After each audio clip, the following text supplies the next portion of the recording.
कर सकरा न आज घास ओस लेके चलल जी भैंस के ले है ना पताई के बड़ा काज हो जाता ते शाम हो जाता तो वो लागत ये चिल्लाए बाएं बाएं। हाँ अबे कहतनी आतिले पता चलल कि सांझ होइयो गइल। अलुए के अथुए काट ले का पतैया है नहीं जी कहीं के पतैया काटब। बैठ गेल हो ऐसा हूं जाना कि कोणे जो हो गइल बाटे। अबे माने हरियर भाई आपके कोड़े जोग हो गइल। का करी घास नइखे मिलत अब कहां लाठे लाठे सिवाने जाई हम खोजत बताव तू ही। आ वो बैठ का करे के भाई ने ओने बैठे आइल बनी जा। अरे तनी घाम खा ल दिन भर त रजाइए में सुत तनी जाना रात भर। अरे आपो के ना केन कहाँ दिमाग गइल बा ना। अरे दिमाग तो तोहरे के है ना बा हमार दिल दिमाग दूसरा के चल जाई त बतावा कैसे काम होई। का करबू बड़ा दिन के बाद घाम तनी ऐसन मिलल है गर्मी में ऐसन घाम निक ना लागेला। जय दिन ना निकल लगेला तो ठंडे में निक लागेला जाना तो ना तनी मन तो करता कि खटिया रहित ना तो बिछा के सुतती है मुंह खाली तोप लेती है देह पर घाम लागी तो खूब बढ़िया नींद लागी तो कहीं ना घर वाले खटिया तो सकी रजैया कुल ले रहती घास काले गई रहते कनी दे सुते ले रहती ना हो माने निक लागत तोरा के निक लागत गमवा काहे खिसिया तो हमके ना निक लगत हम काम के समय ना हमके घाम अथु छाव ना निक लगेला। हां हाँ काम करे जाई काटी घसिया ले चल हमके उठा के दी हम जाई कुल गइयो भैंसा चिल्लाए लगी सब सांझ हुई तो।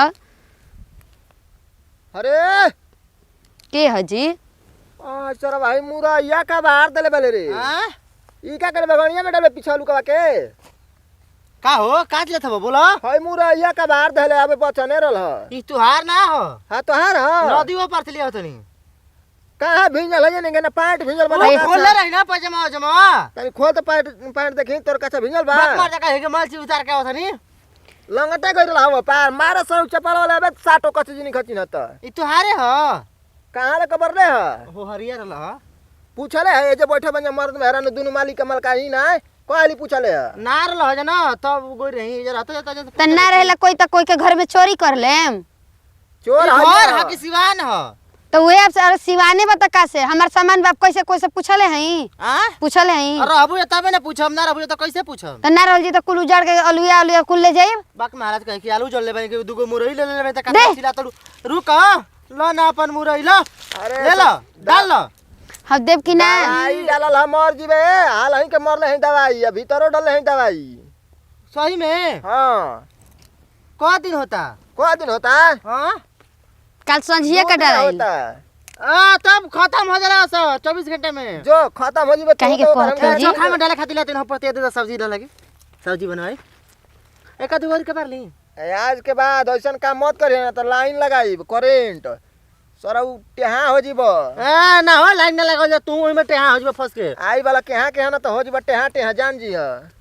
तू नहीं का क्या क्या आई ले तो हो जी होपो में पोपो हो जाई मेहरानू ले केल बड़े से उल्टा सीधा नहीं की बोलत ढेर उल्टा सीधा मत बोला हां चोरियो करा सीना जोरियो करा ना हो तार लेके मेहरानू सामना बतीला पटर पटर बोलत लू बतियाई हां के करा लेके मेहरान ने बतियावेले बढ़िया मेरा ना अब कहता है लेके मेहरानू से बतिया इन करा अब का को वही कुछ को दे उल्टा सीधा ना अच्छा छोड़ा हटाओ सुनो औसलिया कहेलिया क्या होता अपन कौन सलिया रे अब दिन ले रह पर सलिया होलिया में साली ले घुसा रही हरी में हम जब मेहरारू हमर बटले भी है तो साली के कौन हमरे काम बारे बहिनिया के पीछे पड़ रहेला तार बहनिया पूरा गांव के पीछे पड़ ले तो हम पर गनी तो कौन अरे जा नहीं तो उठत अबे तर फाड़ दे दिमागवा बड़ा बकलोल बा हो देखत लू बिना पूछले जो चले हाथ लगा देताटे मुरई का बार देताटे कोई देखी त एकरा के मरबे न करी हमनी के तो छोड़ देनी है जा आप गांव के लइकावे लइकी आइसन हुआ ये दूसर कोई के रही ना तो आज इनकर खिजमत बना दे रहता स भइल बना दोगला बनतिया वे न कहतनी ई गांव ऐसन ह बताओ कहत कि नदी ओ पार ले ना पांच भिजल बना कुछ चलल आवत कहत कि नदी ओ पार लेके आवतनी आपके मारे के चाहत रही अलुए में ओकरो के गाड़ देले रहती पानी बा पवरे ना कहत कि नदी ओ पार आवतनी सब डूब के मरल है ओनी बैत है आपके पास दिमाग नहीं खे न कहती कहलस न कि ओह पर ले कबार के लिए आवतनी ओके ले जाके फिर हेलावे के चाहत रहल जन्नी अरे हां हो ठीके कहत तू चल गेल त बुद्धि देता तो कहीं चल तनी पवर के ऊपर चल जाए वो काम बाटे हमरा के बोले दे हिला कहीं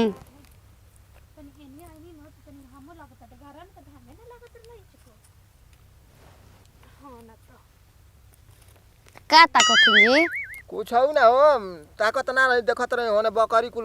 लाठी पे चरावत असलई का काने बकरी चराव तो सरापे के बकरी लौकेला चारी ओरी। तो आरा ना ढेर दिन ना हरानु ना हो मरद के आंख तेज ना होला मरद कुल हरिये के सीने देखेला सा तू खाली घर में चूल्हा चौकी देखेले बालू त का देखबू दूर ना तारा लौकी। हाँ। बात कही बोली आवत त नहीं हम होने ले घूम फिर के घसिया काट दे हम लेके चल जिम घरे। आप घूमत रही आपके घूमे से पेट ना भरेला। देखा धीरे धीरे कबरिया लुए में हम आवत तनी ठीक बा जाई जल्दी आई हम कुछ ना कबर हम मजगे बैठल बानी। अब बैठल का बालू धीरे धीरे काम धंधा कर। हमार सहेलियों कोनो नहीं सुनाई। अरे रुका सुनाया बा का भैया ओहो भैया काहे कहतड़ू हो ते का कही भैया कहाँ न लोग कहतड़ू? कही ना जातनी खेतवा देने आवत नहीं हिनिया बैठ ना हम तारे जोरे बैठम त फिर कोई देखे त का अरे करी। ऐसन माने हम तारा के मुआ दे ढठिया देब हम दू चार गो प्यारे वाली बात ना बतियाईब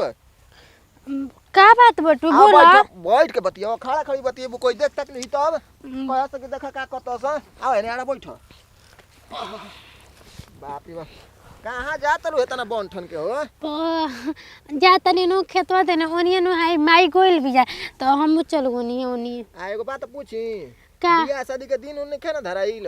ना अभी ना अभी तो पढ़त नहीं नु तो अभी शादी बियाह थोड़ी ना करम हम। तो अब तो ठीक बाड़ू पढ़त लिखत अलू हाँ। सही बा नवा में बानी। न में हाँ नवा में बानी। ठीक है बा देखिए नवे के रही है हाँ 10 के मत हाली होखी है का माने 9वे में पढ़ी है एक क्लास पीछे ही पढ़ जाला ढेर आगे ना जल जाला कतना आदमी जानत लुका करना का खाली क्लास ना के ना आगे आगे डाक चल जाना पढ़ाई के कुछ 9 2 11 रहे ना मालूमे ना रहे कि हाँ का पढ़े के बा लिखे के क्लास खाली आदमी डाके ना बहुत आदमी सोचन कि हम 10 में चल जी तो 9 में चल जी तो 8 में चल जी ऐसे होखेला तो 9 में 2 साल पढ़ हम्म हां ना तो ना माई मन बोले लगी कॉल पे कि नवा में 10वां में इंटर तक ले तोरा अच्छा से पढ़े के बटुए ओकरा बाद तोर शादी बियाह करम सुंदर लड़का देख के जोना घरे नु फ्रिज कूलर एसी सब कुछ रही वही घर में बियाह करी हमर माई। अच्छा एगो बात बताई का जा खिसिया जुआ अच्छा एगो बात बोलो ना भैया का बात तोहरे बतले ले पूछत नहीं बताव खिसिया मत ना। आजकल के ऐसने जुगे जमाना बा हम्म तू कोई ले बोले लू बतिया लू कि ना पढ़े जालू तो हां बोलेला